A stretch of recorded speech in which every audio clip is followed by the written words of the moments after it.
Muito bem, meus caros. Boa tarde. Passaram alguns minutinhos aí das 2 horas, mas eu tive um probleminha aqui na reinicialização do meu computador.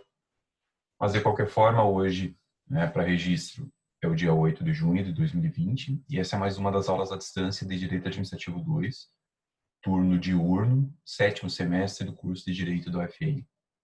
A nossa programação para hoje consiste na continuação do tema relacionado à desapropriação, que foi aquele trabalhado na aula da semana passada. Nós estamos dentro da 5ª unidade do nosso semestre e dentro dessa unidade estamos estudando as formas de intervenção do Estado na propriedade. Nós vimos numa primeira semana 5 maneiras pelas quais o Estado intervém, por meio de limitações administrativas, de servidões administrativas, do tombamento, das ocupações temporárias ou provisórias e das requisições administrativas. E numa segunda semana começamos a falar sobre a desapropriação, que é essa forma de transferência compulsória da propriedade imposta pelo Estado em algumas situações de necessidade pública, utilidade pública ou interesse social. Na aula da semana passada, nós vimos basicamente quais são os 5 requisitos constitucionais para a desapropriação ser feita de forma válida. Isso tudo depois de termos também conceituado e traçado algumas características a respeito desse instituto, também diferenciando ele de alguns outros processos pelos quais a pessoa pode vir a perder a propriedade dentro da Constituição, notadamente aqueles previstos no artigo 243, que, repito, não se confundem com a desapropriação. Bom, na aula de hoje, o objetivo será, basicamente, tratar das peculiaridades, ou seja, das diferenças que as formas de desapropriação por interesse social possuem em relação às demais formas de desapropriação e também, já numa segunda parte da aula, tratar de temas relacionados a aspectos da ilegalidade ou da ilicitude ou de situações viciadas da desapropriação, casos em que a desapropriação não ocorreu como deveria e que podem ter consequências jurídicas. Então, esse será o projeto de hoje. No primeiro momento, falar mais sobre desapropriação por interesse social e, no segundo momento, falar sobre os vícios que podem ocorrer nesses processos de desapropriação. E com esse propósito, então, eu começo aqui agora já a compartilhar aquela nossa apresentação que está à disposição no Moodle desde o final da semana passada e que traz em cerca de 13 slides, mais ou menos, essa parte da matéria. Okay? Então, desapropriação parte 2 é o assunto de hoje. Tá? E assim, caímos já direto na questão da desapropriação por interesse social. Vejam, eu falei na aula passada que a desapropriação pode ser por necessidade pública, por utilidade pública ou por interesse social. Mas dentro do interesse social existe uma subdivisão. Há 3 tipos diferentes de casos na lei em que a administração atua por interesse social em matéria de desapropriação. Existe aquilo que a gente chama de desapropriação por interesse social comum, que são todos os casos previstos na Lei 4132, de 1962, ou seja, os casos mais antigos, os primeiros que surgiram no nosso ordenamento para possibilitar a desapropriação por interesse social. E se vocês forem abrir essa lei, a Lei 4132, verão que nela há diferentes possibilidades de desapropriação. As mais destacadas, talvez as mais conhecidas, são aquelas que possibilitam que a administração, no caso a União, crie quilombos para escravos fugidos, para descendentes de escravos fugidos. Outra muito utilizada pelos estados federados é aquela para fins de moradias populares, as famosas COABs. COAB, para quem não sabe, é uma sigla que se refere à Companhia da Habitação. E quase todos os estados do Brasil tinham, até os anos 80, companhias de habitação.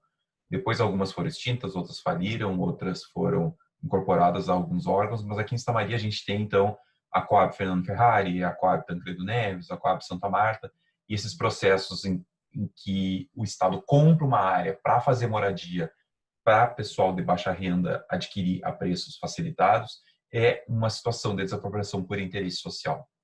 E existe também, como terceiro exemplo emblemático dessa forma de interesse, os casos de desapropriação por zona, que são aqueles nos quais a administração desapropria a área vizinha a uma obra pública, que vai gerar uma supervalorização dessas áreas vizinhas, porque daí a administração compra ao preço que o terreno valia antes da obra e vai revender depois pelo que ele passou a valer com a obra. Então, em vez de deixar essa sobrevalorização dos terrenos vizinhos com os proprietários originais, né, para impedir que eles fiquem mais ricos, a administração tira deles e vende depois ela embolsando essa diferença na desapropriação por zona. Só para deixar ilustrado melhor ao que eu estou me referindo dentro da Lei 4132, eu vou fazer aqui, né, o compartilhamento de tela com essa lei específica. 4132. Cá está ela, abrindo, aumentar um pouquinho. Ó. O artigo 2º da Lei 4132 de 62, então, é esse que traz os 8 casos pelos quais o Estado atua no chamado interesse social comum. Tá? Aqui estão os incisos. Aquele que eu falava das casas populares, da qual é o inciso 5º. Tá? E aquele que eu falava da desapropriação por zona, quando há valorização extraordinária de áreas vizinhas, é o do artigo 2º, inciso 6º. Tá? A formação de quilombos, a criação de áreas para quilombolas, ela acaba sendo tratada dentro de outros incisos que não genericamente estão expressos. Acaba se invocando o artigo 2º como se fosse uma lista não exclusiva, não exaustiva. Tá? Então, se vocês forem estudar a fundo a desapropriação para criar um quilombo, isso já aconteceu aqui na nossa região também, ali no município de Cachoeira do Sul, ali no município de Restinga Seca, aconteceu também bastante em Porto Alegre, tem quilombos em área urbana de Porto Alegre, verão que a União invoca o interesse social genericamente do artigo 2º dessa lei para desapropriar áreas de pessoas que estavam ocupando e entregá-las para esses quilombolas. Tá? Bom, então, paralelamente a essa situação do interesse social comum, que eu estava exemplificando agora para vocês, existem outras 2 formas especiais de desapropriação por interesse social. Existe a desapropriação por interesse social para fins de reforma agrária e existe a desapropriação por interesse social para fins de reforma urbanística. Tá? Então, vamos aí algumas diferenças entre elas. Tá? Na reforma agrária, o objetivo do Estado é especificamente criar assentamentos rurais para colonos sem terra. É aquela política pública que tira de um fazendeiro que estava improdutiva a terra dele para entregar para pequenos produtores rurais sem terra. Tá? Já na reforma urbanística, existe a intenção de tirar um imóvel urbano que não está atendendo à função social urbana da propriedade e entregá-lo para quem precise de moradia ou até mesmo para o poder público vir a fazer algum outro tipo de empreendimento de caráter social nesse bem. Tá? Então, em todas essas situações, o que existe em comum é o fato de que se tira de alguém para dar para outro. Tá? Mas vamos agora atentar para as diferenças. Tá? Outra semelhança, outro caso comum que está ali na linha abaixo, né, está ali escrito, acabei não falando, é o fato de que nesses casos todos, de interesse social, seja o interesse social comum, seja para reforma agrária, seja para reforma urbanística, o prazo é bastante reduzido, é de 2 anos a partir do decreto. Então, o decreto do prefeito, do governador, do presidente da República declara interesse social e a administração só terá 2 anos para executar essa forma de desapropriação. Isso se diferencia dos casos que nós vimos na aula passada, de necessidade pública e utilidade pública, em que o prazo é de 5 anos. Então, o prazo aqui é bem menor. Bom, falo agora então da diferença. Tá? Uma coisa que não está escrito nessa tabela, se quiserem anotem. Tá? A desapropriação por interesse social comum pode ser utilizada pelas 3 esferas federais. União, Estado e município. Os 3 podem invocar a Lei 4132 e fazer desapropriações. Tá? Então, o município pode fazer uma moradia popular, o Estado pode fazer moradia popular, a União pode fazer quilombo, os 3 podem invocar 4132. Agora, reforma agrária, só a União, só a administração federal. Então, a coluna do meio aqui, reforma agrária, só a União pode fazer. E a União vai fazer isso na primeira fase, declaratória em nome próprio, a União declara o interesse social para fins de reforma agrária, mas na fase 2, na fase executiva, ela vai passar para o INCRA, que é uma autarquia federal especializada em reforma agrária. O INCRA é o Instituto Nacional de Colonização e Reforma Agrária. Essa autarquia que vai se encarregar, então, de executar essa desapropriação. A terceira espécie de desapropriação por interesse social, aquela para fins de reforma urbanística, por sua vez, é privativa dos municípios. Só os municípios é que procedem à reforma urbanística. Eles é que têm essa competência pelo Estatuto da Cidade para declarar esse tipo de desapropriação. Claro que onde não for o caso de município, que é a situação de Brasília, Brasília, Distrito Federal, Brasília não é um município, Brasília é o Distrito Federal. Na capital do Brasil, então, é o Distrito Federal que assume essa competência para fins de reforma urbanística. Tá? Então, tem essa diferença aí da privatividade, da exclusividade das competências em matéria de desapropriação nesses três casos diferentes. Bom, o rito também sofre uma pequena variação. A desapropriação vai seguir o rito geral, que nós estudamos na aula passada, o rito previsto na Lei 3365, Decreto-Lei 3365, tanto nos casos de desapropriação por interesse comum, interesse social comum, Lei 4132, como nos casos de reforma urbanística, que estão na Lei 10257. Tá? A Lei 10257, que é o Estatuto da Cidade, que traz essa ferramenta que os municípios têm para desapropriar, vai remeter o prefeito, a prefeitura, à legislação comum em matéria de procedimento. Então, o Decreto-Lei 3365 se aplica aqui como procedimento geral das desapropriações. A única variação que existe em relação ao procedimento vai se dar na coluna do meio, na reforma agrária. Na reforma agrária, que é prevista na Lei 8629 de 93, haverá a previsão de um rito especial sumário para a desapropriação de reforma agrária.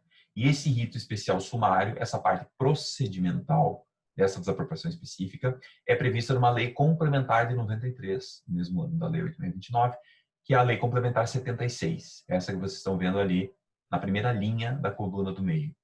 Então, na reforma agrária, a gente tem uma lei para tratar dos aspectos materiais, que é a Lei 8629, e uma lei para tratar dos aspectos processuais, que é a Lei Complementar 76 de 93. Okay?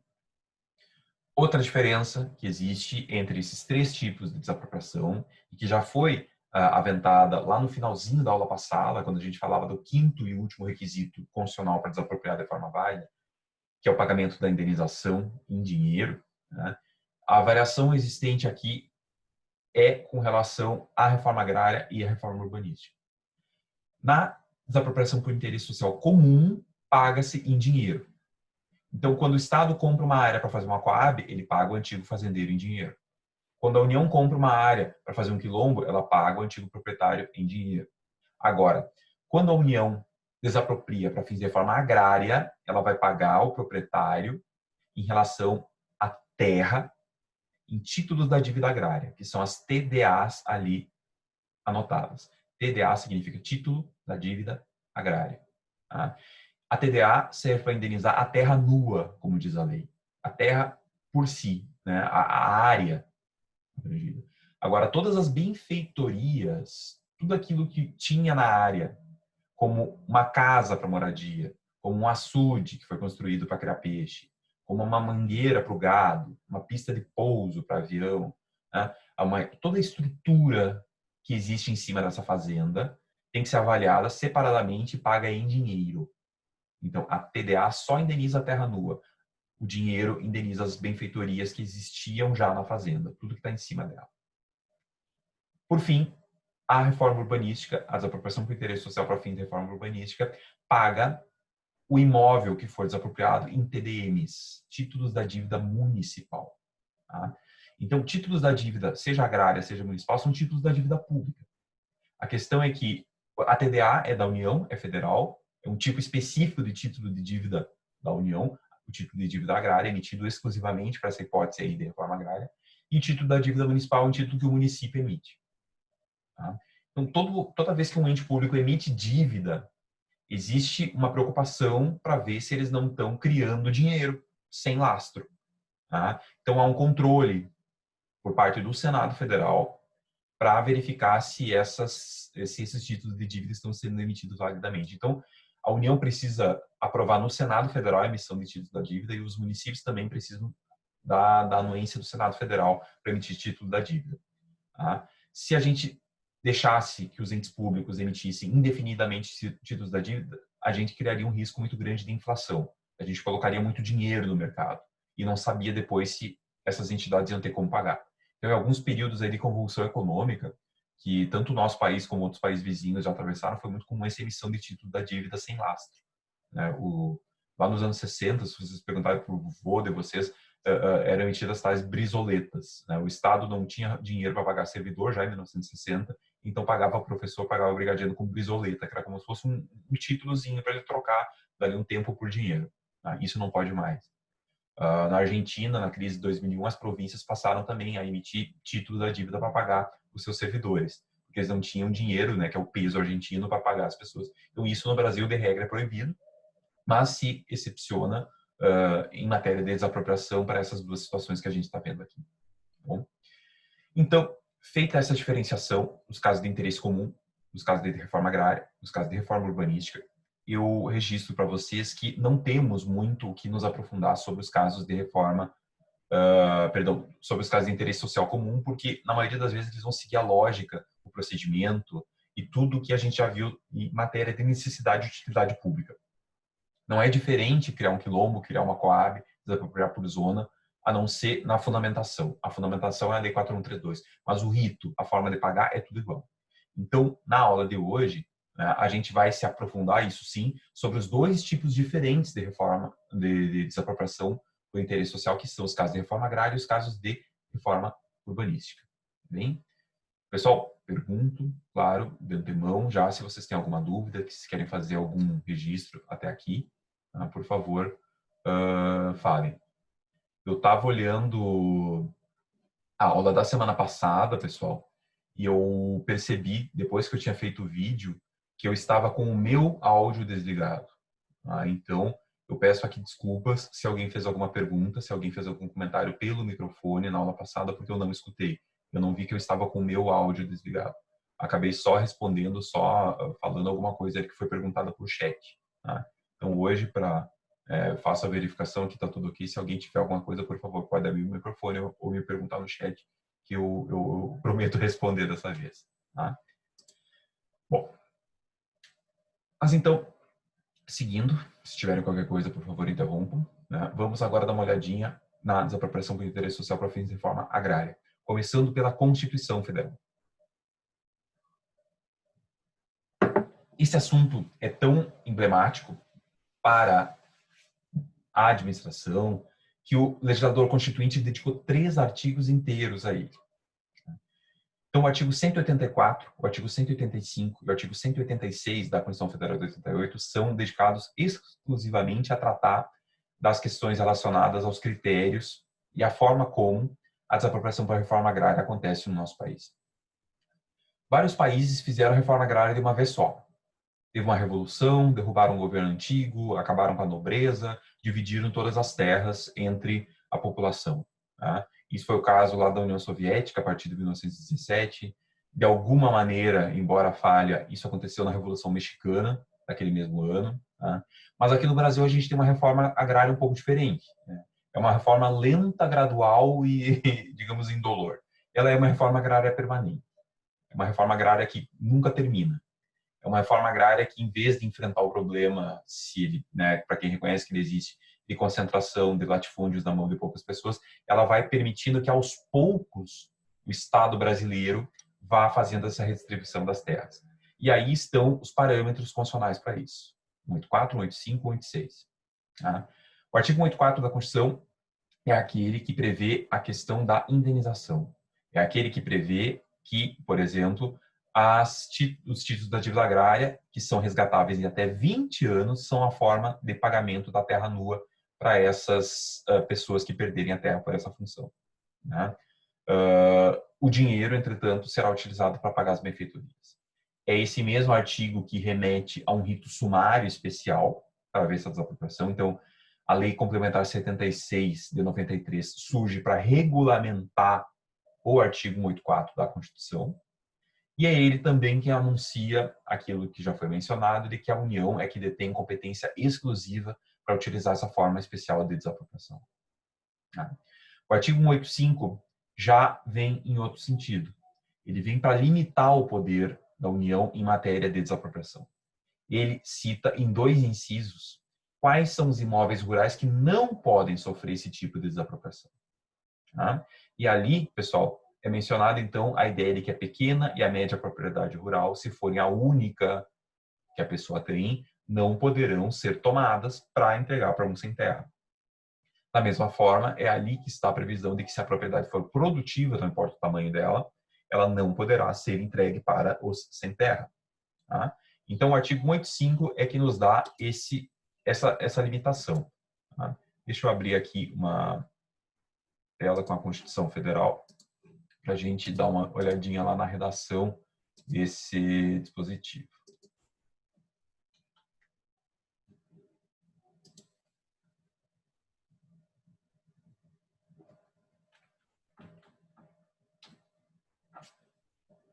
Aqui, ó. São insuscetíveis de desapropriação para fins de forma agrária, pequena e média propriedade, assim definida em lei, desde que seu proprietário não possua outra. Veja, o que é uma pequena propriedade, o que é uma média propriedade? Ela é definida em lei. Tá?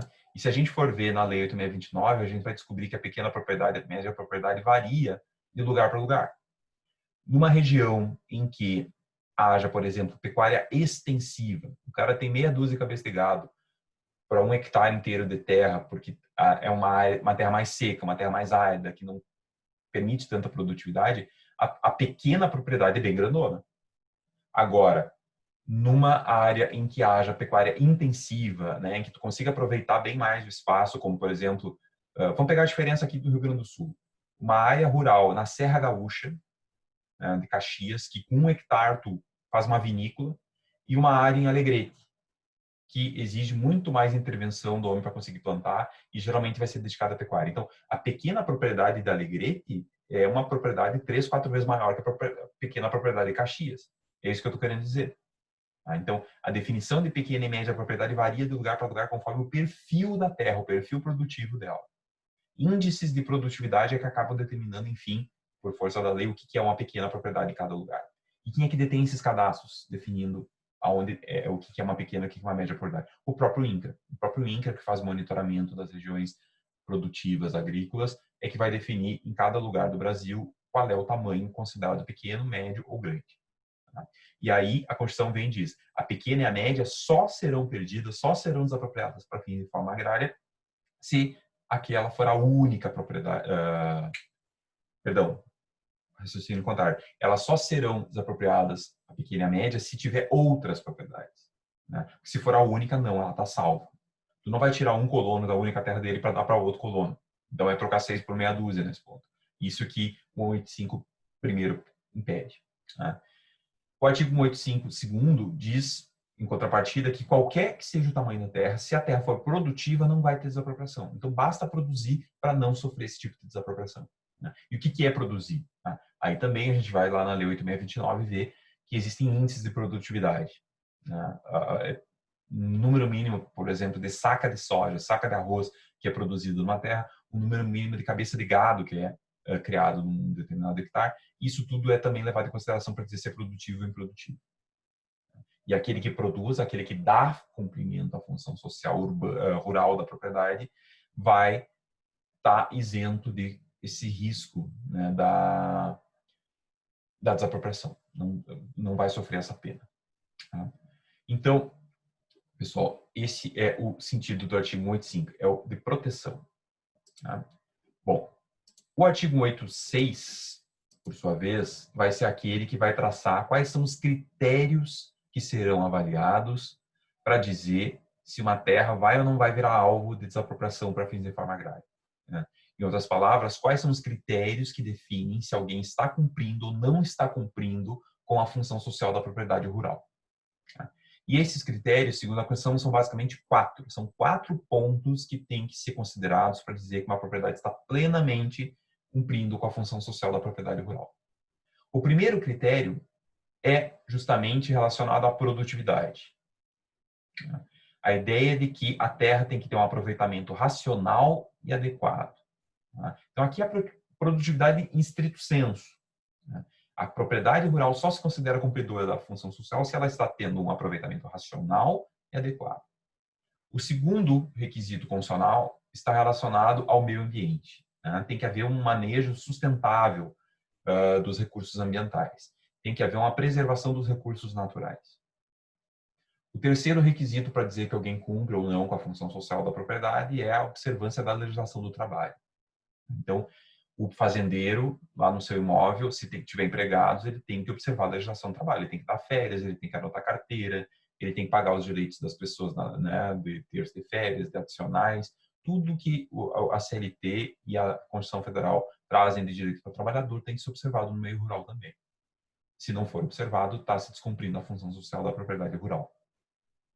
Por fim, existe uma previsão de que, para cumprir com a função social, a propriedade rural tem que favorecer o bem-estar dos proprietários e trabalhadores na sua exploração. Esses conceitos constitucionais do artigo 186 são, à primeira vista, um tanto quanto vagos. E é por isso, então, que a gente precisa entender melhor, à luz da legislação, o que significa cada um deles.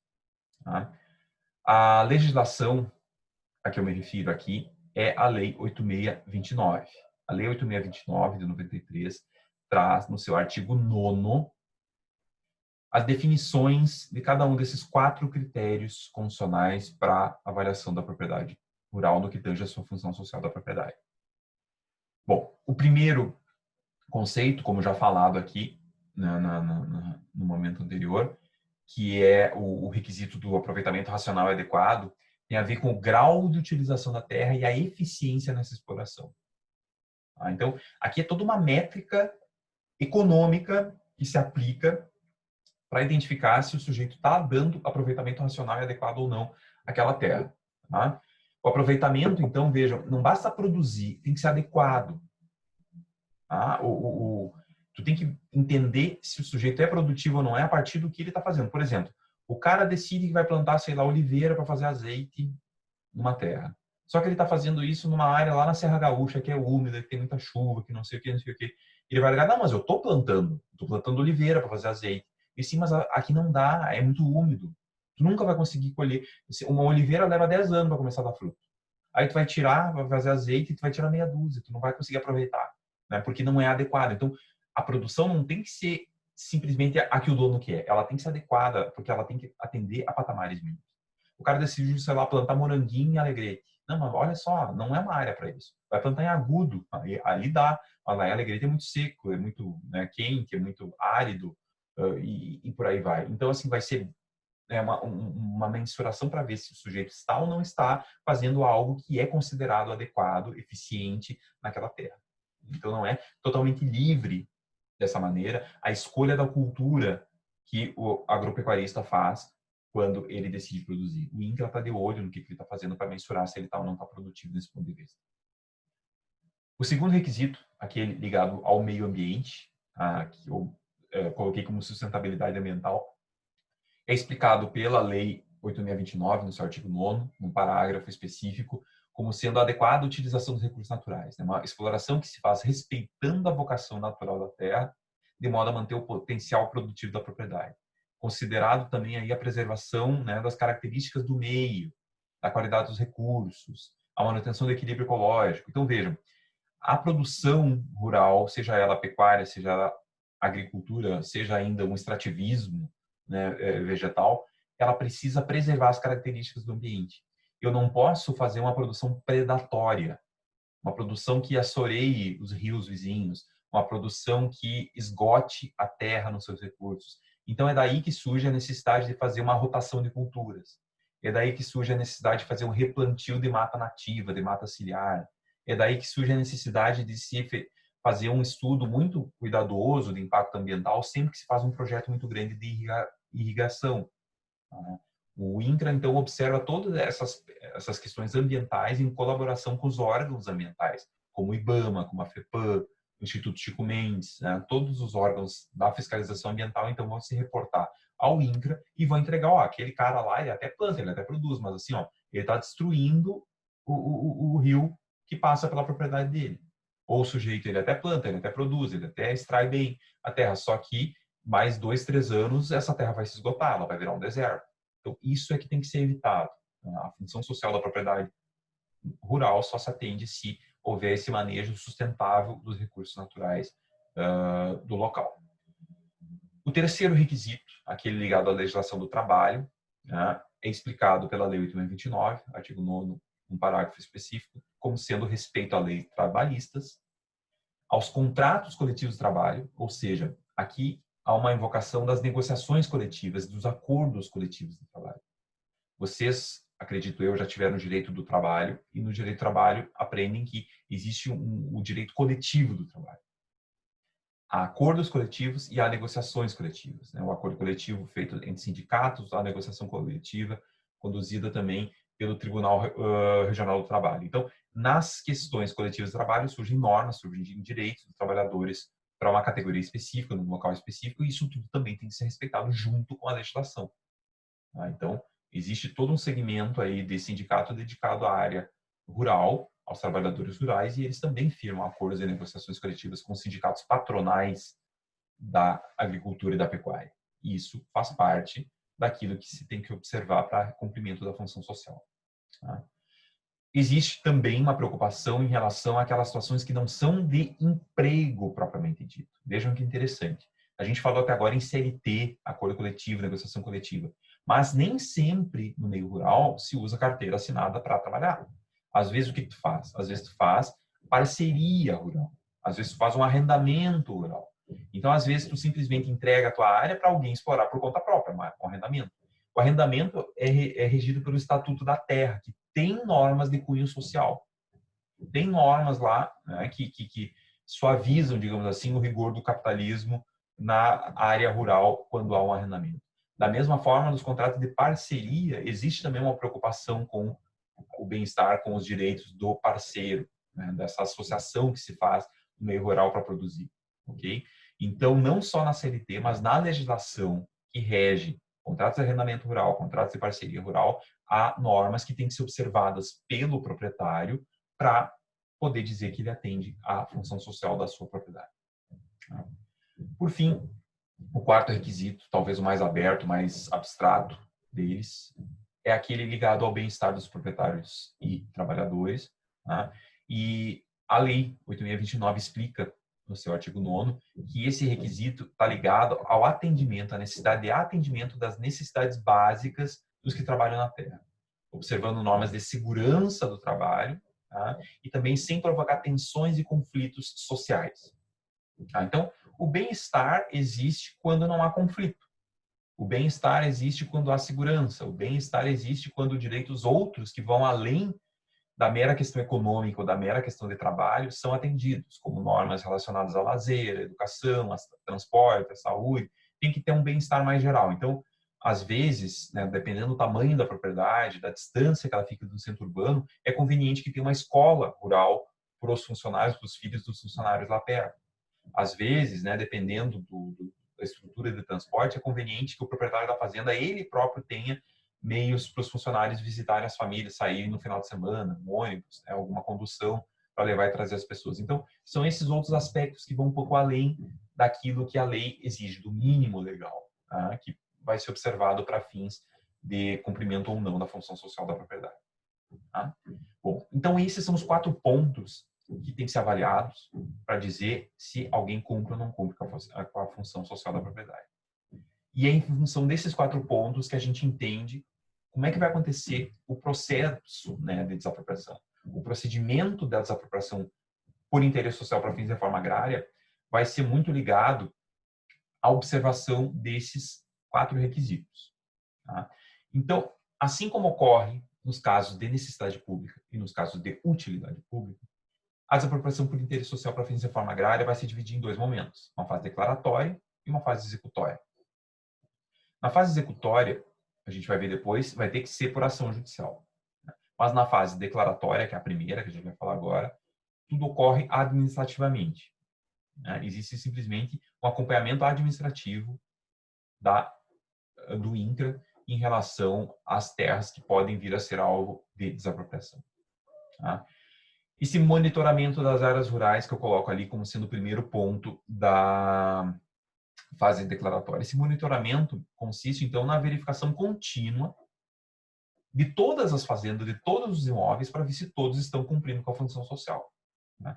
É como se a gente mapeasse todos os imóveis rurais e classificasse eles, né? Tipo assim, ó, vamos dar uma bandeira verde para os que estão bem, que estão cumprindo certinho, com aproveitamento, com a legislação do trabalho, com o manejo sustentável do ambiente, com as regras de bem-estar. Vamos dar uma bandeira amarela para quem está em observação, quem está descuidando de algum ponto específico, e vão dar uma bandeira vermelha para o cara que não, esse aí ele está descumprindo, esse aí ele é improdutivo, ele não cumpre com a função social, esse cara pode vir a ser alvo da desapropriação. Tá? Então, nesse monitoramento contínuo, o INCRA detecta fazendas, detecta imóveis que estão caindo em abandono, que estão caindo na improdutividade ou que não estão cumprindo com algum requisito da função social. E aí ele começa a aventar, olha, tem a fazenda tal lá no interior de São Gabriel, tem a fazenda tal lá em Uruguaiana, que aquela ali, ó, vai pro saco, aquela ali nós vamos tomar do dono. E aí eles vão monitorando. Quando eles identificam alguma que seja do interesse, então, do governo, para fim de desapropriação, eles vão começar a ingressar nessa área para fazer mais levantamentos. Eles vão começar a visitar o imóvel. Eles notificam por escrito o proprietário, para ele acompanhar as vistorias, mas se o proprietário se recusar a receber ou não conseguir localizar ele, eles vão publicar por edital uma notificação para ele, ó, nós estamos visitando a sua área para fins de verificação, né, para uma eventual desapropriação. Então, mapeou, identificou algumas, começa a visitar essas, começa a focar. Então, quando os fiscais do INCRA estão muito lá, é porque, né, a coisa não está bem, já está de amarelo para vermelho, nessa analogia que eu fiz. Tá?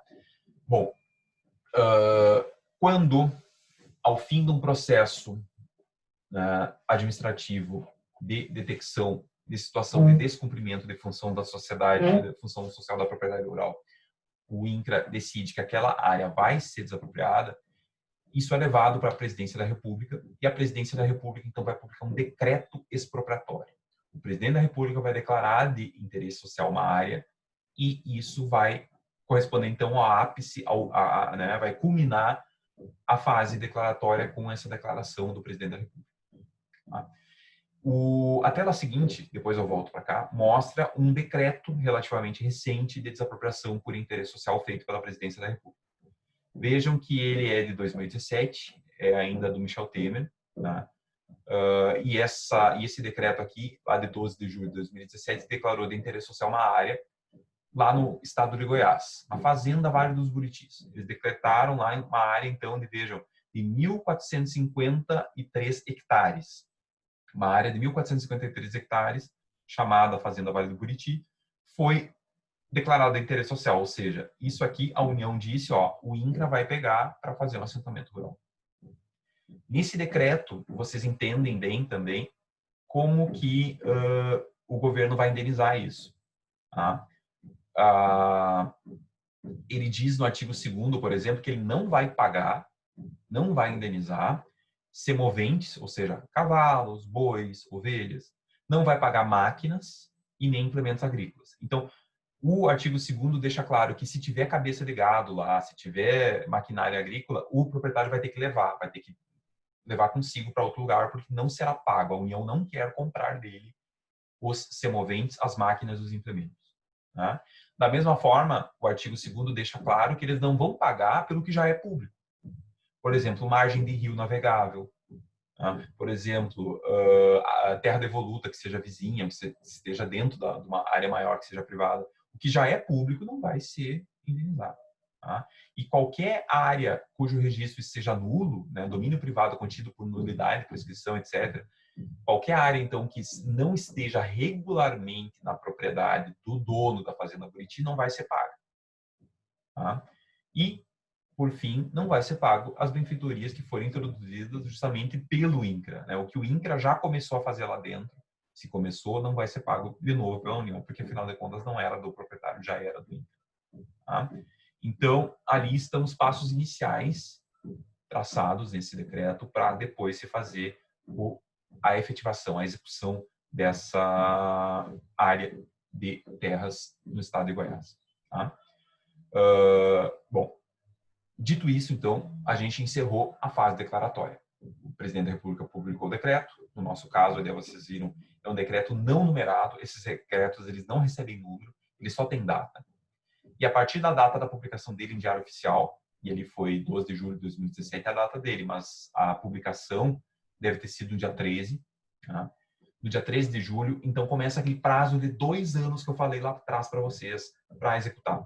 Se em 2 anos o INCRA não der cumprimento a esse decreto, não executar a desapropriação, esse decreto caduca, ele perde o efeito, opera essa decadência dele e com isso ele vai, né, perder qualquer possibilidade de continuar com esse processo. Se quiser fazer de novo, tem que começar do zero. Um novo processo, um novo decreto, por aí vai. Tá? Bom, fase executória, então. Temos um decreto. Declaramos a fazenda lá do Vale dos Buritis como de interesse social. O que vamos fazer? Primeiro lugar aqui, diferença em relação às demais formas de desapropriação. Não tem possibilidade de acordo administrativo. Não tem como o INCRA sentar numa mesa com o dono da terra e extrajudicialmente chegar num acordo em relação ao valor que vai ser pago pela área. O INCRA é obrigado, por força de lei, a ingressar com uma ação contra o proprietário, uma ação de desapropriação. O INCRA, então, legitimado, né, por força dessa declaração da União, vai entrar com uma ação necessariamente, não há via administrativa, repito, é sempre pela via judicial nessa forma de desapropriação. Tá? E essa ação vai ter algumas diferenças em relação àquele procedimento processual de desapropriação do Decreto-Lei 3365. A gente já explicou aqui que há uma previsão constitucional de que ele vai seguir um rito sumário, um rito especial. E esse rito sumário, esse rito especial, foi regulamentado entre nós pela Lei Complementar 76 do ano de 93. Tá?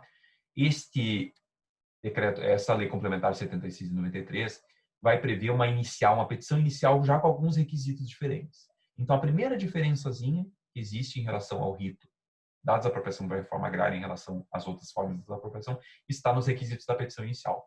O artigo 5º vai exigir mais requisitos dessa petição inicial. Vamos abrir o artigo 5º da Lei Complementar 76 para mostrar o que eu estou falando.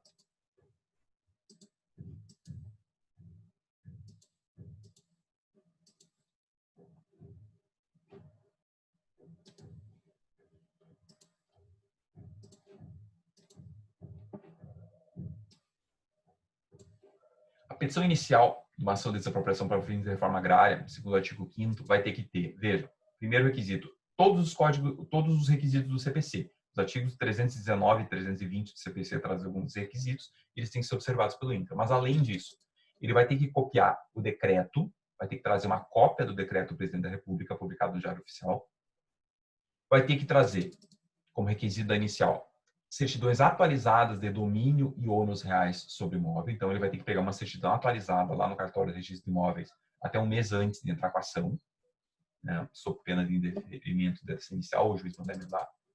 Vai ter que trazer documentos cadastrais do imóvel, ou seja, como que esse imóvel está cadastrado lá no INCRA, né? Todo o prontuário desse imóvel lá no INCRA em relação à produtividade dele nos últimos anos. Isso vai ter que estar averbado na inicial.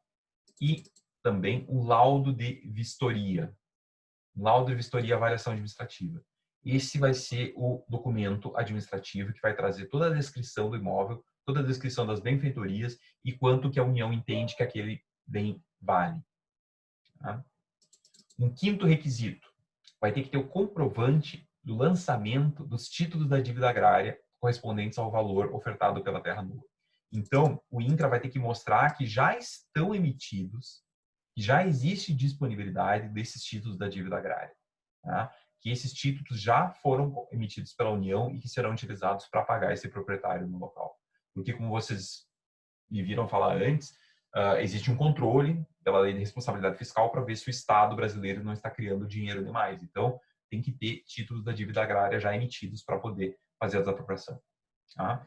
E, por fim, um comprovante de depósito do valor do dinheiro que vai indenizar as benfeitorias úteis e necessárias. Então, é requisito da inicial já ter pago o dinheiro que vai ser utilizado para indenizar as benfeitorias e já ter emitido as TDAs que serão utilizadas para pagar a terra.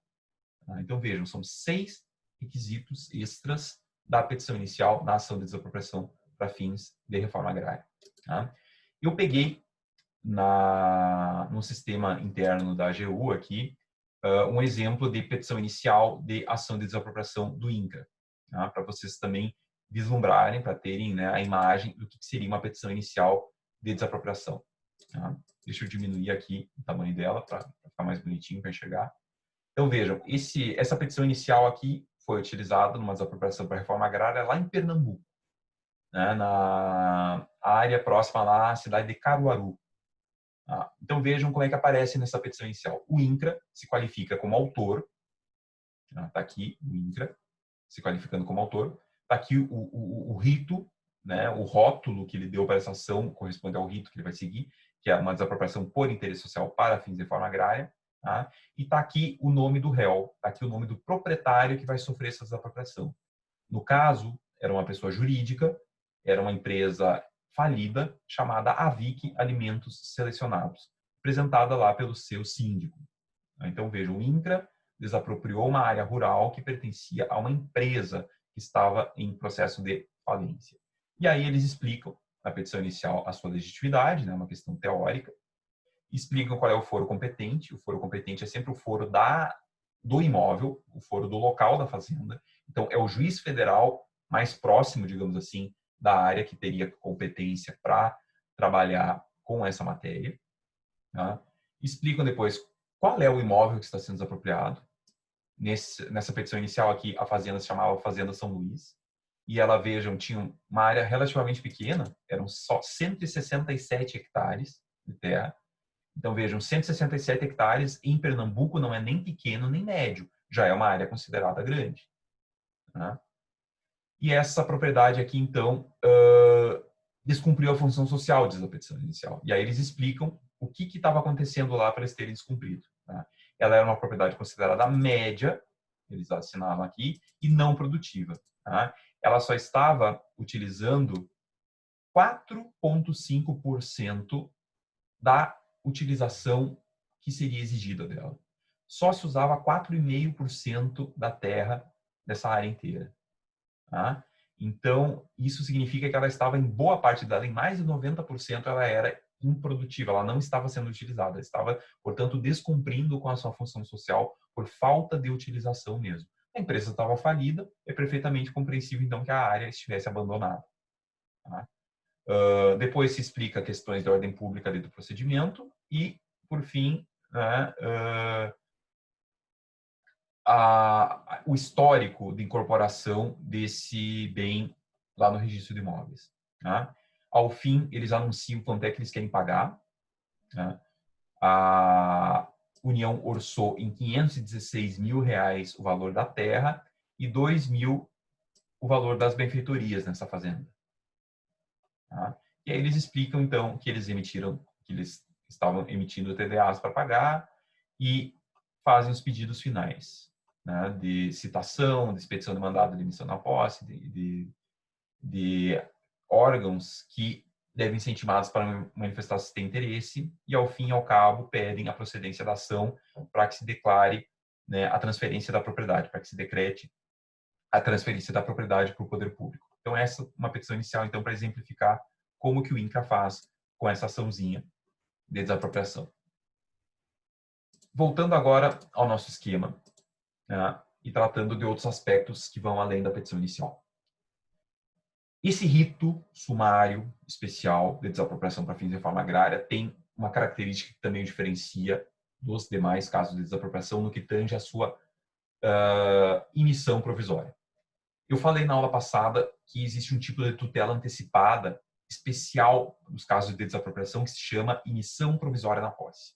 Sempre que o poder público tiver urgência e depositar o valor, o juiz pode apreciar o pedido e deferir a emissão provisória na posse. E aí a prefeitura, o estado, o governo federal já começam a obra pública no terreno que eles querem desapropriar. No caso da reforma agrária, pessoal, o INCRA, quando entra com a ação, já depositou o valor das indenizações, já emitiu as TDAs. E o INCRA não precisa alegar urgência. Na reforma agrária, sempre vai ter emissão provisória na posse quando o juiz receber a inicial. Então, de duas uma. Ou o juiz recebe a petição inicial e automaticamente emite o INCRA na posse da terra, já permite que ele comece o assentamento, ou o juiz indefere essa petição inicial por algum vício, por algum problema, por algo que ela não tenha atendido. Tá? Então, é de duas uma. Ou ele defere inicial ou ele indefere inicial. Se ele deferiu inicial, o efeito da emissão provisória é automático. O juiz não tem o que deliberar sobre ele. Tá? Curiosamente, até, naquele processo lá de Caruaru, que eu acabei de mostrar a petição inicial para vocês, o juiz indeferiu a inicial. Indeferiu a inicial porque os documentos que o INCRA apresentou mostravam que as CDAs estavam sendo emitidas, mas não tinham sido emitidas ainda. Ele deu prazo para emitir e acabaram não emitindo, ele extinguiu o processo. Então, curiosamente, naquele caso ali, não houve sucesso do INCRA na desapropriação, porque as CDAs não foram emitidas. O juiz exigiu o comprovante e o INCRA nunca entregou, então ele pegou e extinguiu a inicial. Tá? Mas se as TDAs estão emitidas, se o decreto ainda não caducou, se o depósito foi feito no banco oficial, se está tudo certinho, ele emite o INCRA na posse, já deixa ele começar o assentamento por meio de um mandado de desocupação. Tá? Aí a desocupação da área vai ter que ser feita num prazo que o juiz fixar, e se não fixar, dá para chamar a polícia, dá para tirar à força os moradores do local. Tá? E aí o INCRA assume de vez. Bom, o rito especial sumário que a gente está vendo aqui exige a intervenção do Ministério Público Federal. Sempre que houver uma desapropriação, o Ministério Público vai ter que intervir. Tá? Isso é um requisito, então, que o CPC mantém, porque o CPC diz que qualquer tensão agrária, qualquer litígio pela terra exige intervenção obrigatória do Ministério Público Federal. Então, vai ter intervenção obrigatória do MP nesses casos. Nos casos de desapropriação em geral, não precisa. Tá? Outra diferença que está assinalada aqui nessa tabelinha. A audiência de conciliação tem expressamente previsto na Lei Complementar 76 de 93 uma audiência de conciliação. Ou seja, o juiz chama a INCRA e proprietário para tentarem um acordo na frente dele a respeito do valor da coisa, para ver se o proprietário concorda com aquele valor e encerra logo o processo. Não dá para fazer acordo fora do judiciário, pela via administrativa, mas dentro do processo é possível fechar um acordo e com isso acelerar o processo de desapropriação.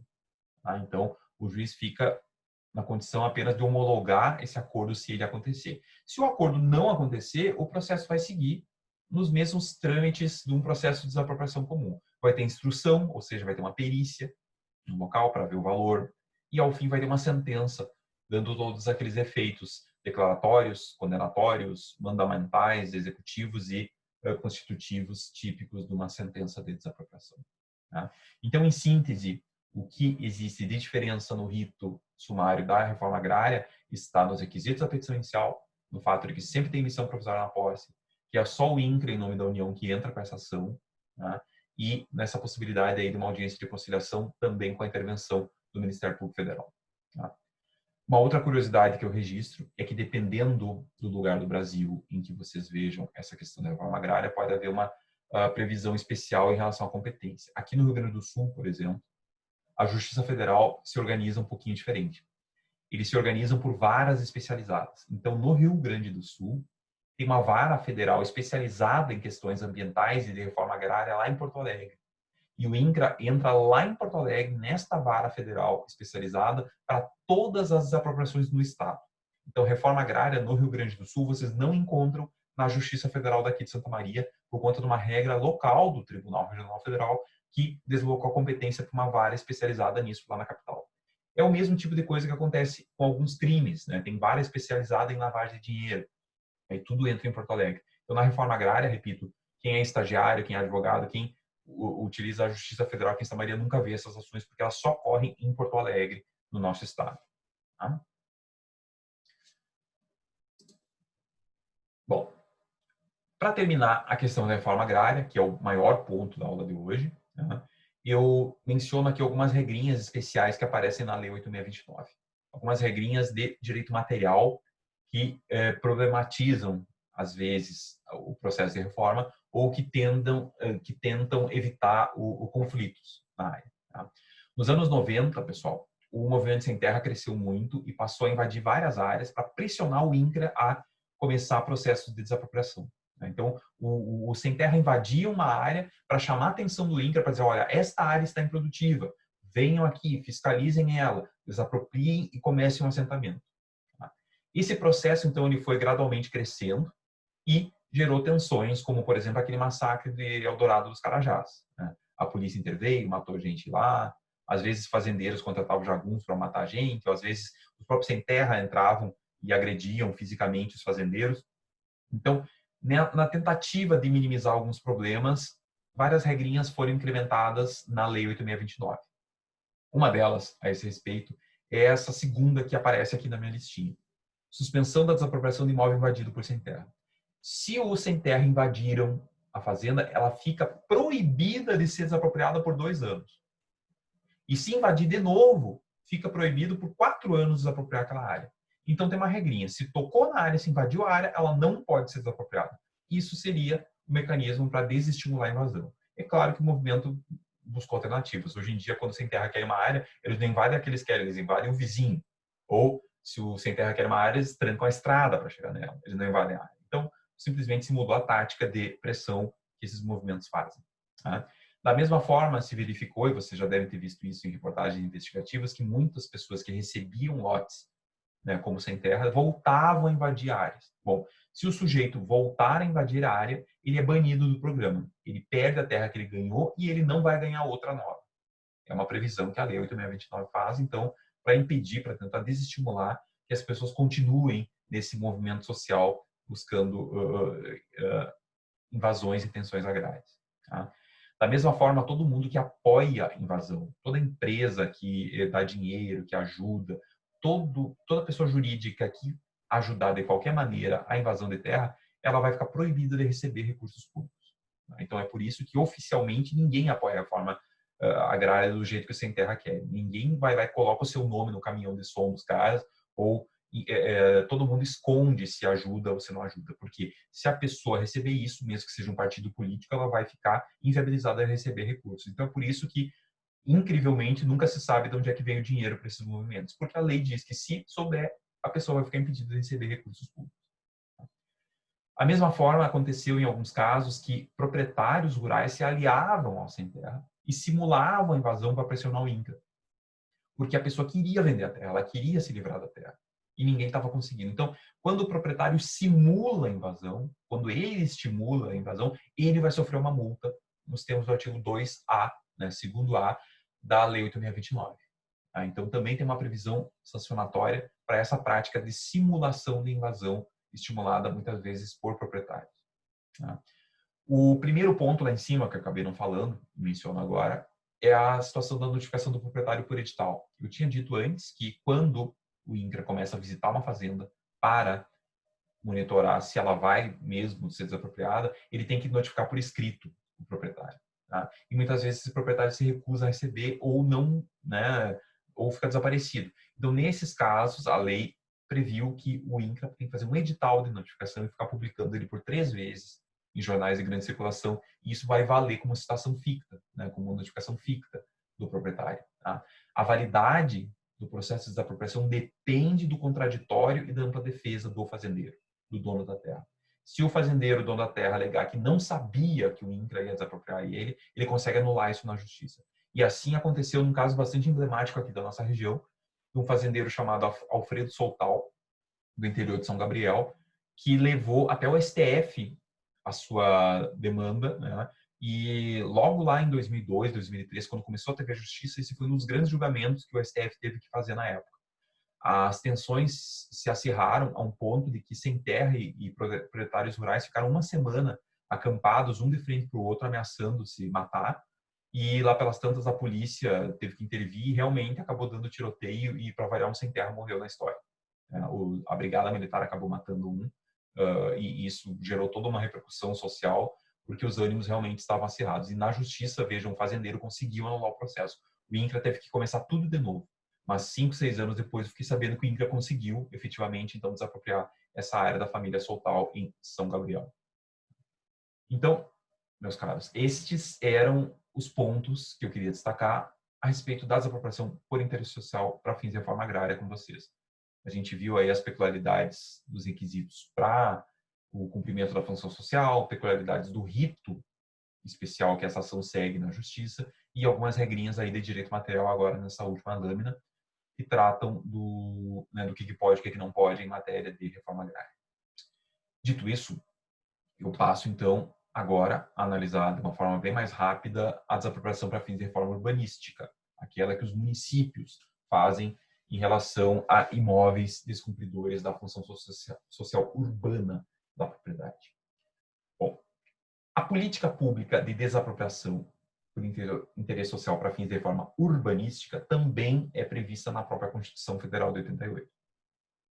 Isso aparece lá no artigo 182. Vejam, vem antes até da reforma agrária. O artigo 182 tem um parágrafo 4º que diz que é facultado ao poder público municipal, mediante uma lei específica para áreas incluídas no plano diretor, exigir que proprietários de solo urbano não edificado, ou seja, um terreno baldio no centro da cidade, subutilizado, né? Ou seja, um terreno que até foi construído, mas ele não está sendo utilizado. O cara fez um prédio de 20 andares e só tem uma farmácia no térreo, né? Os outros 19 lá estão vazios. Ou um imóvel simplesmente não utilizado. O cara tinha um hotel, o hotel faliu e o hotel ficou abandonado, está fechado. Então, tanto o terreno baldio como o terreno pouco utilizado e o imóvel nada utilizado, ainda que edificado, podem ser vistos como coisas que estão descumprindo a função social da propriedade urbana. Terreno baldio, imóvel abandonado ou imóvel pouco utilizado é descumpridor de função social da propriedade urbana. E nesse caso, a Constituição diz, artigo 182, o município pode tomar uma série de medidas progressivamente para adequar esses imóveis à função social da propriedade. A primeira medida que a Constituição aponta, no artigo 182, é a imposição de um parcelamento compulsório, ou a imposição de uma edificação compulsória. Em outras palavras, a prefeitura pode exigir que a pessoa construa algo naquele terreno baldio. Ou a pessoa pode exigir que a pessoa venda esses escritórios, esses apartamentos, essas partes do imóvel que não estão sendo utilizadas para terceiros. Um parcelamento compulsório. Então, ela pode mandar construir e ela pode mandar vender o que já tem construído. Parcelamento compulsório e edificação compulsória. Essa é a primeira medida. Ela impõe ao proprietário que faça algo para adequar o seu imóvel ao plano diretor da cidade, que diz que aquela área é residencial. Se aquela área é residencial, não é para plantar mandioca, né? Se aquela área ali é comercial, não é para deixar um terreno baldio, sei lá, para plantar abóbora. Então, ali é para ter prédio, ali é para ter moradia, ali é para ter negócio, então vai ter que ter. Se não tiver, né, algo está errado. Segunda medida. Depois de impor parcelamento compulsório ou edificação compulsória, se ainda assim o proprietário do imóvel não dá a destinação entendida como correta pelo município, ele vai começar a punir ele com IPTU progressivo. Ou seja, ele vai aumentar o valor do IPTU ano após ano. Ele vai aumentando essa alíquota até um prazo de 5 anos. E cada vez, então, o cara vai pagar mais. Chega num ponto que o sujeito pode estar pagando 15% do valor do imóvel por ano para a prefeitura a título de IPTU. Por quê? Porque ele está descumprindo a função social da propriedade urbana. Bom, mas se esse sujeito que já não atendeu a determinação de edificação compulsória, não atendeu a determinação de parcelamento compulsório, ou já está sofrendo incidência de IPTU progressivo no tempo, e mesmo assim o cara continua deixando o terreno baldio, o cara continua plantando mandioca no centro da cidade, esse cara aí vai chegar na medida extrema, vai chegar no ponto máximo, que o município vai decidir desapropriar ele por descumprimento da função social urbana. Então, a desapropriação por descumprimento da função social urbana é algo que só existe depois de esgotadas as duas primeiras tentativas. É uma medida extrema que os municípios podem adotar. Tá? Em Santa Maria, já digo para vocês, isso não acontece. Isso aqui só acontece geralmente em capitais, em Porto Alegre, em São Paulo, etc. Tá?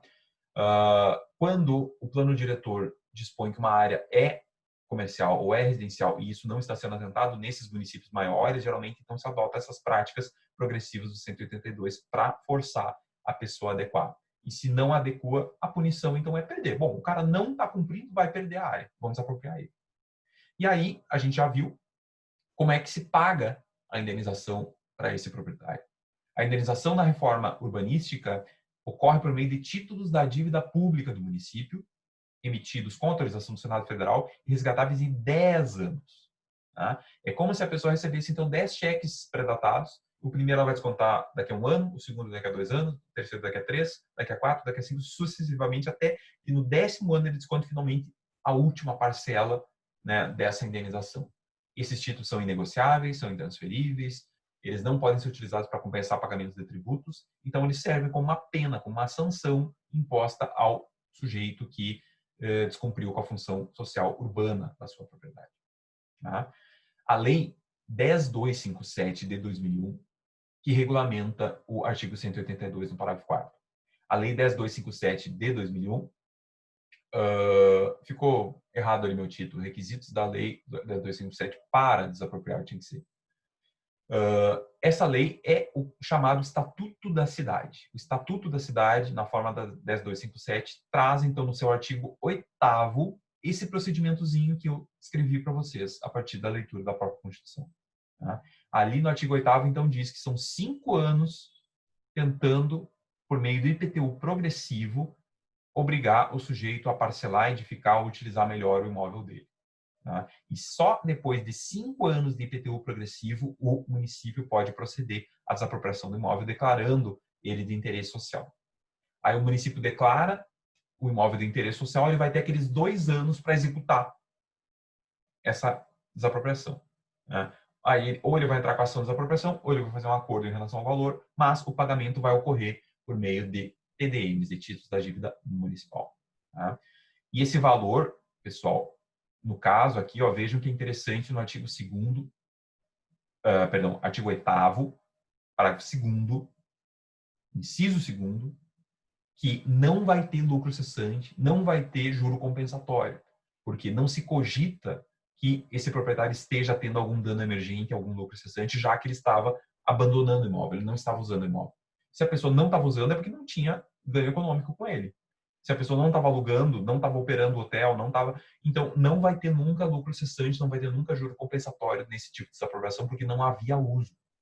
Então, isso, né, já mostra que, embora a desapropriação seja calculada na mesma lógica da desapropriação normal, ela não vai ter essa parcela do artigo 15A do decreto 13.365, porque não havia uso. Tá? Os demais parágrafos simplesmente explicam aquilo que eu falei para vocês, de que os títulos não podem ser negociados, o município tem que aproveitar o imóvel, ele não adianta o cara tirar o terreno do particular e deixar lá abandonado. Então, se a prefeitura desapropriou um terreno de um sujeito que não estava edificando, ela vai ter que ter, em 5 anos, a providência de incorporar isso no patrimônio público, fazer um prédio, fazer uma escola, ou fazer uma moradia popular, fazer alguma coisa para o sem-teto. Tá?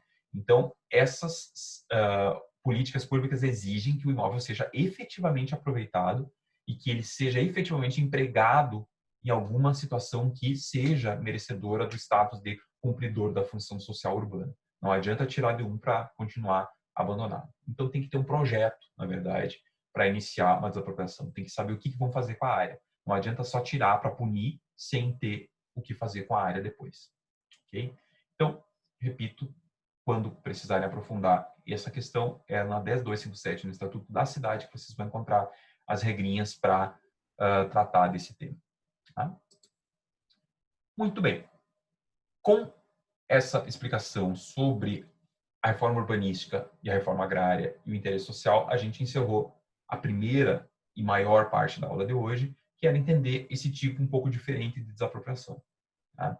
Agora, até o final da aula, e acredito que não vai ser mais do que 20 e poucos minutos para isso, nós vamos falar de alguns pontos que, genericamente, eu posso chamar de vícios das desapropriações, problemas nas desapropriações. Tá?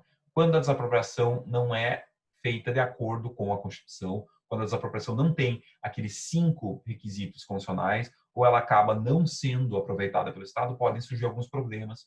E a doutrina trata desses temas com alguns nomes próprios. Tá?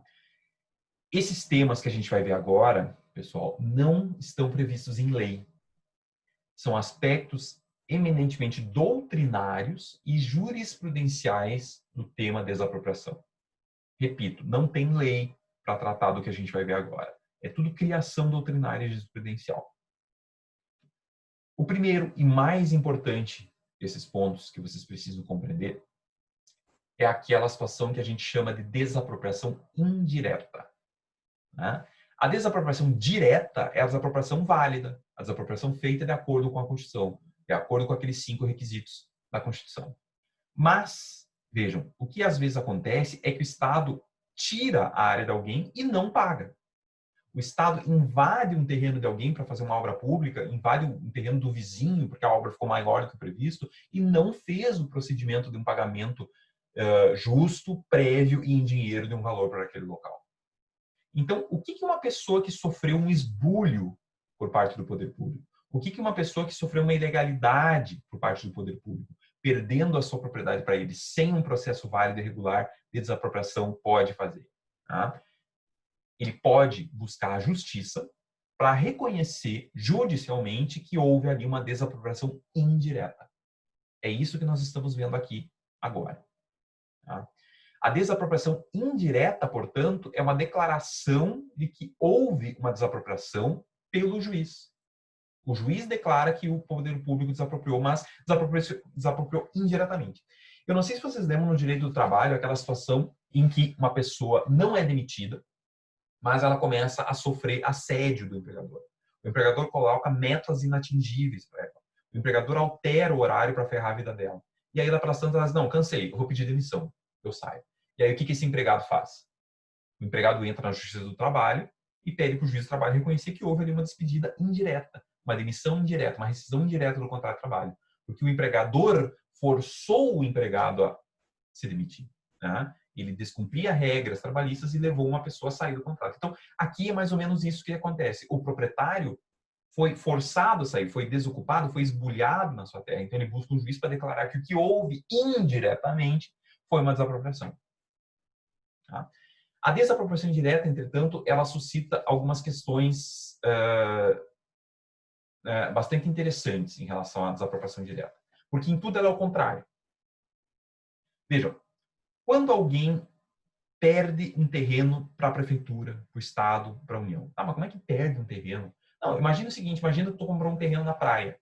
Tu ia construir uma casa de praia e não construiu agora, foi levando, foi levando. Quando tu chega lá, tu descobre que, sei lá, o município de Capão da Canoa fez uma escola pública em cima do teu terreno.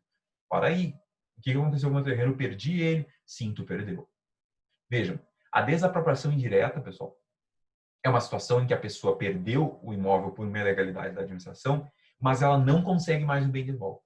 Na desapropriação indireta, tu busca apenas uma indenização pelo que aconteceu. Tu não pode, repito, não pode pedir de volta a posse ou a propriedade do bem se ele já foi incorporado ao patrimônio público. Se já tem uma escola, se já tem uma quadra de esportes, já tem uma praça no terreno que era teu, já era, tu perdeu. Dormiu nas palhas e virou público aquilo ali agora. Aquilo ali foi incorporado ao patrimônio, aquilo ali esqueceu quem era o dono. Aquilo ali é recebido de forma originária, ainda que ilegalmente, pela administração. Então, a ação que tu vai ingressar contra o município de Capão da Canoa, nesse meu exemplo, não é para ter de volta o teu terreninho, não é para demolir a escola, para demolir a praça, para receber de volta o teu terreno que tu perdeu. Tá? Isso é proibido. Tu não pode reivindicar a posse nem a propriedade do bem. Tu só vai buscar uma indenização. Por isso, pessoal, a ação de desapropriação indireta é bem diferente da ação de desapropriação direta. Uma ação de desapropriação, quem é o autor? É o município, é o Estado, a União, que entra contra o réu, que é o proprietário. Para quê? Para forçar ele a sair do imóvel, receber um valor que o juiz fixar e depois transferir a propriedade. Na ação de desapropriação indireta, o autor é o cidadão, é o proprietário, é o dono. E ele entra contra o poder público é o réu, mas ele não entra para transferir propriedade. Ele só entra para receber o valor da indenização. Então, é uma ação de cunho pessoal. A ação desapropriatória é uma ação de cunho real, porque ela transfere bem. A ação de desapropriação indireta que a gente está vendo agora é uma ação indenizatória. É uma ação de cunho pessoal. Tá? E essa ação, pessoal, tem um prazo prescricional também. Assim como o poder público só pode efetivar uma desapropriação num prazo decadencial de 5 anos, o sujeito que perde um imóvel só pode entrar com uma ação de desapropriação indireta num prazo prescricional. A doutrina sempre entendeu que o prazo prescricional, a falta de uma previsão legal, era o maior previsto no Código Civil. O maior prazo previsto no Código Civil para prescrição de ações era de 20 anos no Código de 16. O Código Civil de 1916 dizia que se não tivesse regra especial prevendo prazo prescricional, prescrevia em 20 anos. Então se criou uma súmula na STJ, que até hoje existe, a súmula de 1919, dizendo que uma pessoa tem 20 anos para reclamar uma desapropriação indireta no terreno seu. Só que essa súmula é anterior a 2002. Então, no novo Código, como o maior prazo prescricional é de 10 anos, a gente passa a entender, a partir de 2002, que esse prazo de prescrição da ação de desapropriação indireta tem que ser reduzido para 10 anos. Não dá para esperar mais do que 10 anos para entrar com isso. Tá? Da mesma forma, Bom, deixa eu ver aqui quem me chamou. Professor, caso, no exemplo que tu deu, a prefeitura não tivesse terminado a construção da escola, as construções tivessem uma base bem inicial, seria possível reivindicar o bem? Sim, Maria Eduarda, se a situação ainda não é de incorporação ao patrimônio público, a jurisprudência defende que é possível entrar com uma ação possessória, uma ação de reintegração de posse, uma ação de manutenção de posse. Se tu fica sabendo e tu corre lá e impede a obra de acontecer, tu consegue retomar a posse dela. Agora, se já incorporou, se já está no estágio avançado, e vejam, aqui não tem lei, aqui vai muito do que o juiz entende, aí sim é um caso só de desapropriação indireta. Tá? Essa situação, pessoal, que tu está me perguntando agora também, Maria Eduarda, é muito frequente em provas da OAB na segunda fase, para quem escolhe direito administrativo. Tá? Nos últimos 10 anos, acredito eu, pelo menos 3 vezes a peça que caiu na segunda fase da OAB em direito administrativo era uma ação de desapropriação indireta, uma petição inicial da ação de desapropriação indireta. Porque eles contavam essa historinha. Eles contavam a historinha de um cara que dormiu nas palhas, que não visitava o terreno, que chegou lá e tinha uma casa, né, que era pública, com um imóvel público no lugar, e já estava em estado avançado. Então, se fosse no estado inicial, que não tem construção ainda, que não foi incorporado, tu entra com uma ação de reintegração de posse. Essa peça que tu teria que fazer. Agora, se já está avançada a obra, tu entra com uma ação de desapropriação indireta. A ação de reintegração de posse tem rito especial lá no CPC, nas ações possessórias. A ação de desapropriação indireta não tem rito especial. E se não tem rito especial, qual é o rito aplicável? É o rito comum. Tá? Então, é isso. É uma decisão, de certa forma, estratégica, que o proprietário vai ter que ver. Se ele quiser o terreno de volta, ele tem que agir o quanto antes. Agora, se ele já dormiu nas palhas, se ele perdeu o prazo, ele só pode pedir pelo rito comum uma indenização em relação a isso. Tá? Respondido? Qualquer coisa, por favor, acene aí para eu complementar.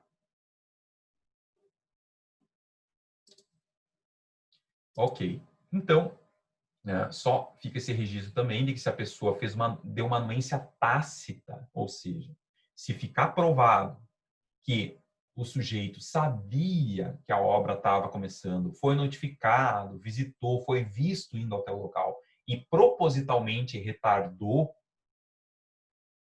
essa reclamação, aí nesse caso a justiça pode indeferir a ação de desapropriação indireta, porque aí tem má fé dele. De certa forma, se o sujeito tolerou, se o sujeito permitiu, se o sujeito não impediu o poder público, ele corroborou com essa atuação e não vai conseguir. Tá? Os casos de desapropriação indireta, pessoal, aconteciam muito antigamente. Antigamente, quando o Estado abria ferrovias, quando o Estado abria rodovias, ele patrolava, ele chegava lá e abria terra. Então, assim, quem reclamasse, ganhava alguma coisa. Quem não reclamasse, ficava por isso mesmo. Tá? Então, era muito comum nos anos 30, nos anos 40, quando se abriram as primeiras estradas, as primeiras ferrovias, que isso acontecesse. Hoje em dia, se tu fizer uma desapropriação direta, se a prefeitura tocar por cima de um terreno, por cima de uma fazenda, alguma obra pública, isso vira um escândalo. Vão chamar a polícia, porque o agente público cometeu uma improbidade, né?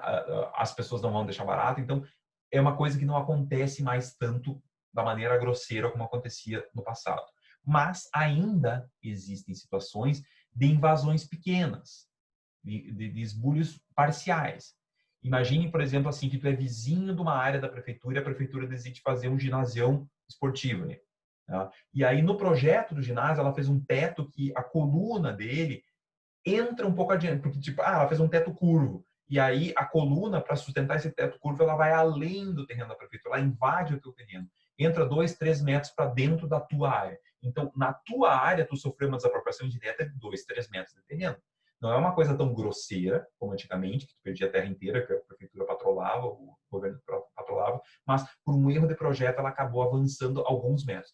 Neste caso, pessoal, é possível então pedir a desapropriação indireta da parte do terreno que foi ocupado indevidamente pela prefeitura. Então, esses casos de desapropriação indireta parcial do terreno são mais frequentes hoje em dia, mas os outros realmente é raro de se encontrar. Tá?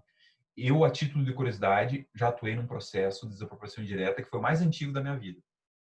A desapropriação indireta em que eu atuei foi um caso que começou lá em 1937, no interior de Santiago, aqui no Rio Grande do Sul.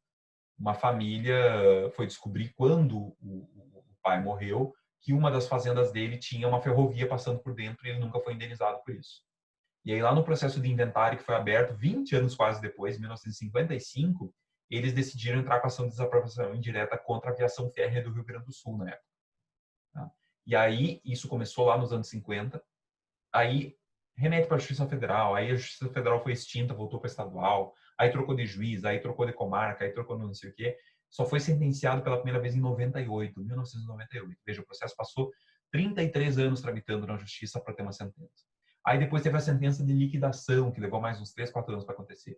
Na hora de pagar a indenização, que estava calculada já em 8 milhões de reais, a Rede Ferroviária Federal, que era a sucessora da aviação férrea, foi extinta. Isso acabou caindo para a União, veio parar no meu colo.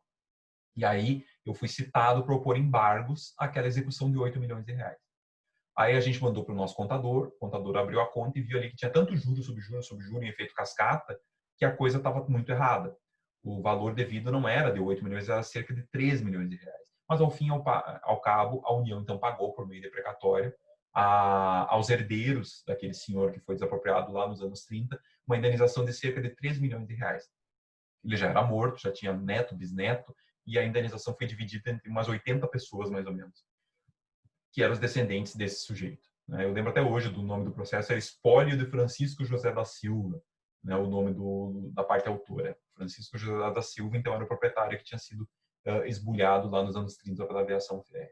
Então, são casos em que a indenização vai ter que ser calculada desde lá do início. Vai ter que pegar o valor real do bem em 1937, que era em R$ 1.000, vai ter que atualizar a moeda pela correção monetária até os anos 2000, vai ter que botar nisso aí juro compensatório desse tempo todo, juro moratório sobre esse tempo todo e os honorários do advogado. Por isso que deu essa bolada tão grande aí de 3 milhões por um terreno que nem era tão grande assim.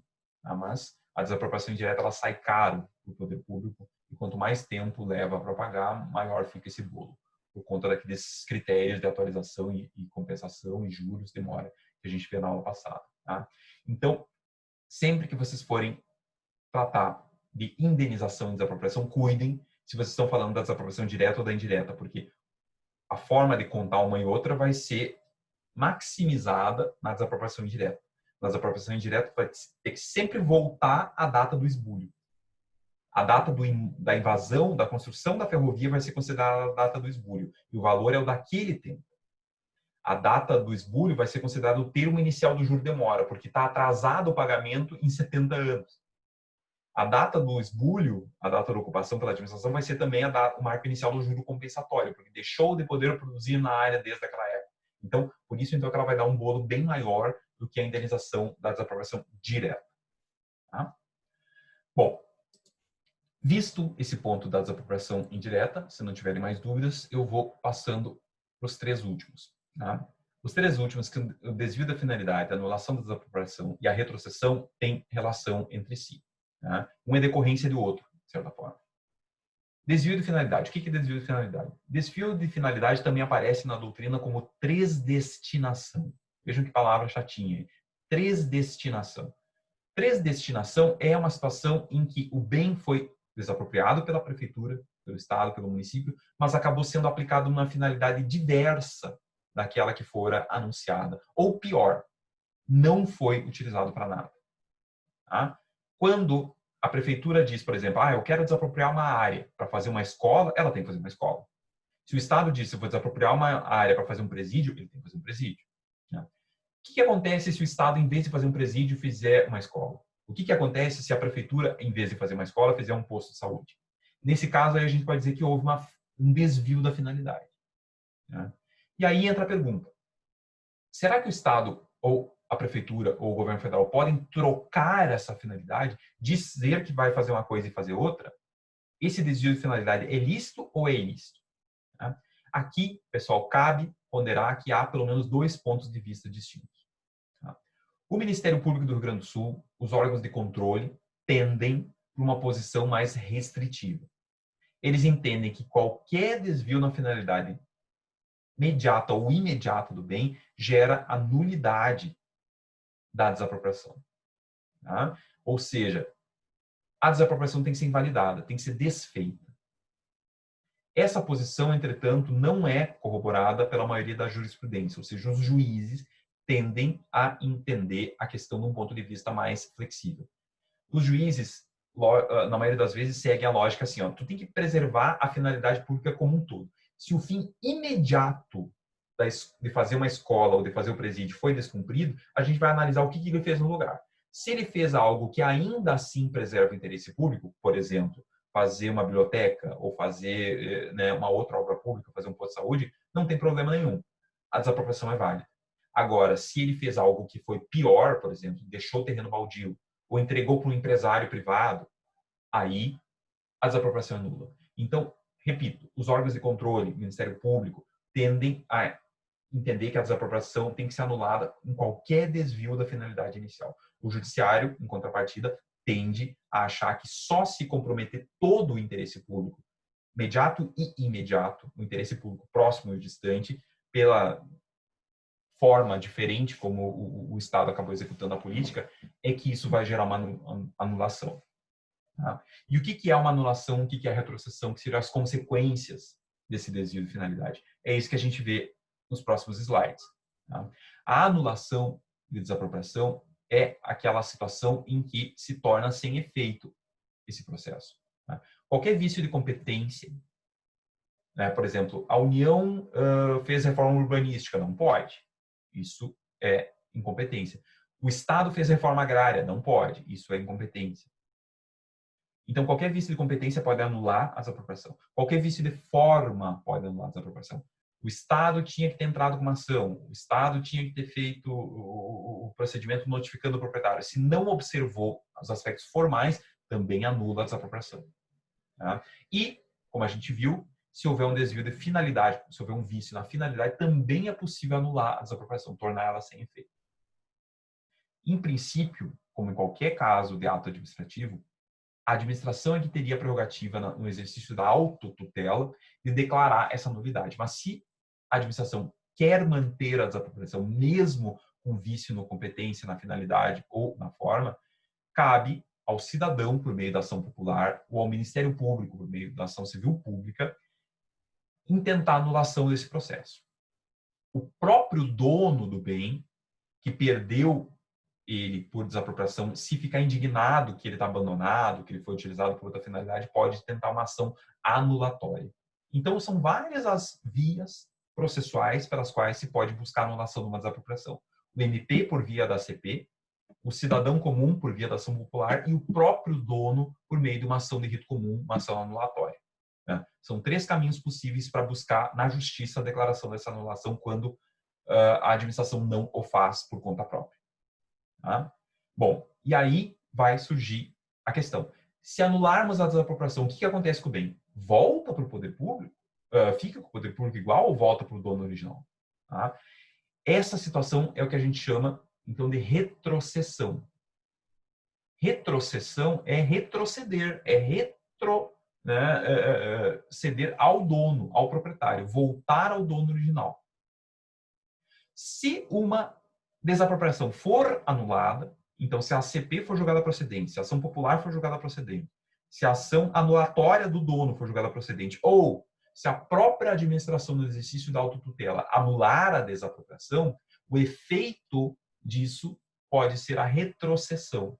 Tá? E o que é retrocessão? Então é essa obrigação da administração de devolver o bem para o proprietário original, para o proprietário anterior. Tá? Essa devolução, pessoal, não é de graça. O proprietário vai ter que devolver a indenização para receber o bem de volta. Então, é um desfazimento da desapropriação. Tá? Esse direito, pessoal, entende-se que é pessoal, não pode ser oferecido para os sucessores, não pode ser oferecido para outra pessoa. Tem que ser oferecido para o dono anterior, se ele ainda estiver vivo. Tá? A retrocessão, então, não é um direito que se possa exigir autonomamente. É uma consequência da anulação da desapropriação. Tá? Agora, não tem como retroceder, não tem como devolver para o dono original se já houve uma efetiva incorporação ao patrimônio público. Se a escola já está construída, se o presídio já está operando, né, se o negócio já funciona, não dá mais para retroceder. Aí é impossível, entende a jurisprudência, entende a doutrina, desfazer a desapropriação. Então, enquanto a coisa está no estágio inicial da obra, enquanto ainda não foi feita a obra, é que se cogita de uma retrocessão. Se a obra já foi feita, não, aí já era. Aí indeniza o cara, no máximo, por uma desapropriação indireta, ou né, julga improcedente a anulação por que entende que dá para trocar a finalidade. Mas a retrocessão tu só faz se tu anulou a desapropriação e se ainda não houve incorporação do bem ao patrimônio privado. Por isso, então, meus caros, que eu disse que há uma relação, né, uma simbiose entre esses três, uma é consequência da outra. Se houver desvio de finalidade, pode anular a desapropriação. Se anula a desapropriação, pode retroceder o anterior proprietário. Mas é importante entender o que é cada um deles. Retroceder é devolver ao dono. Anular a desapropriação é torná-la sem efeito. E desviar da finalidade é aplicar o bem em finalidade diversa ou não dar finalidade para ele, como anunciado no decreto. Tá? E com isso, meus caros, com a visão desses três últimos pontos que são interligados, eu terminei o nosso programa de hoje, né, a nossa aula de hoje. Tá? Eu tinha por objetivo tratar com vocês os casos de desapropriação por interesse social e os vícios da desapropriação e fiz isso agora até o final da aula. Tá? Nós estamos aqui com cerca de 1h30 de aula hoje, né, e da minha parte é o que eu tinha para falar. Pergunto, como de costume, se vocês ainda têm alguma coisa a perguntar, se querem trazer algum comentário, alguma experiência prática, pedir mais algum exemplo de alguma coisa, para deixar mais claro, por favor, que o façam. Registro também que eu deixei ali no Moodle o trecho do livro do Carvalho Filho, que fala sobre desapropriação, né, como leitura, para reforçar essa parte. Aí, o Carvalho Filho é um daqueles autores que trata a desapropriação separado das demais formas de intervenção do Estado na propriedade. Então, para reforçar o estudo, por favor, deem uma olhadinha no que esse autor diz sobre essa matéria.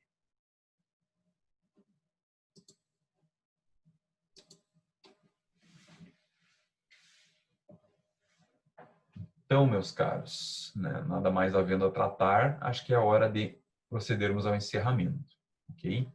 Nós vamos aí, como de costume, aguardar o processamento da gravação, transformar esse vídeo em arquivo de MP4, e aí depois eu faço o upload dele para o YouTube e disponibilizo até o final da tarde um link lá no Moodle para quem quiser olhar de novo ou assistir essa aula caso eu não estava presente durante o horário da videoconferência. Na semana que vem, nós entramos na última unidade do Direito Administrativo 2, a unidade 6. Nessa última unidade, que é bem interessante, para mim, a melhor unidade do Direito Administrativo, nós vamos estudar a responsabilidade civil do Estado. Nós vamos estudar como que o Estado indeniza cidadãos que sofreram algum dano, que tiveram algum dano material ou moral em virtude de alguma atividade pública. Não só o Estado, mas todas as concessionárias e permissionárias de serviço público. Tá? Toda vez que alguém sofre um dano por conta de uma atividade estatal em sentido amplo, é possível se cogitar da responsabilidade civil do Estado.